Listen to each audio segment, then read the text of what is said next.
Magandang araw po sa nakakanood ng video na ito. Ako nga po pala si Aaron S. Ang topic for our devotion ngayong araw na ito ay pumapatungkol kay Prophet Amos. So, sino nga ba siya? Ano ba yung pinipreach niya, no? At ano nga ba yung nilalaman ng kanyang libro na bilang pinili ng ating Panginoon? So, sa atin, bilang mga tao, alam naman natin na ang Diyos ay hindi nagtatangi, no? Siya ay judge at siya ay yung lawyer, no? Kumbaga siya yung nagbibigay ng sentensya, no, ng sa bawat mga nilalang, no, na ating mga nakikita, at syempre, no, sa mga desisyon ng mga tao na kanyang nilikha. So kung mapapansin natin dito sa ating devotion ay mga palayo talaga sa Diyos, pero ang Diyos ay lagi nandyan upang tayo ay kalingain. So mabasa natin ang ating devotion sa Amos chapter 4 verse 12. Sabi dito, "Therefore thus I will do to you, O Israel, because I will do this to you, prepare to meet your God, O Israel." So ating makikita dito sa ating devotion na ang ating Panginoon, ang ating Diyos na sinasamba ay ginajudge niya yung nation, yung bawat bansa, no, na sa kanilang mga ginagawa, no, without partiality.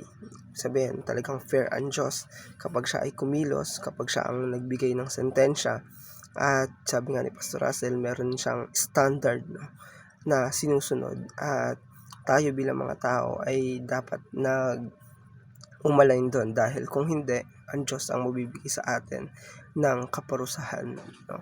At pagdating dito sa ating devotion ay makita natin na maraming bansa yung mga binanggit dito upang ma-judge, no, ng Panginoon, kahit din yung ibang mga karatig bansa at miski ang bayan ng Israel, so northern at southern kingdom.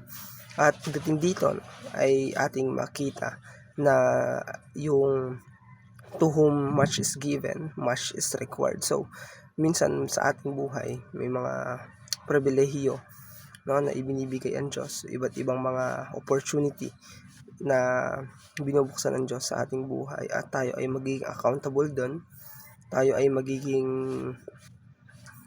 accountable, magiging may responsibilidad sa mga ganung bagay upang maparangalan ang Panginoon. At pagdating sa Judgment Day, no, kung sino man yung mga binigyan ng mas maraming pribilehiyo, sila ang mas magiging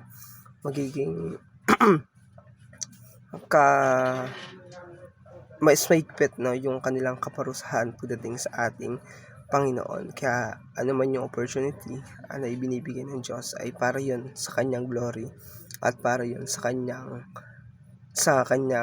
kapurihan, no? At mapapansin natin dito na tayo, lahat tayo ay haharap sa hukuman ni Kristo. So sa atin bilang mga tao, bilang mga Kristiyano, tayo lahat ay haharap sa hukuman ng ating Panginoon. So ano man yung mga ginagawa natin ay for sure, no, ay lahat ng ito ay pagsusulit natin sa ating Panginoon. So kailangan natin maintindihan na maging tapat tayo sa lahat ng ating mga ginagawa sa ating buhay. So ito lamang pang ating devotion. Maraming pong salamat.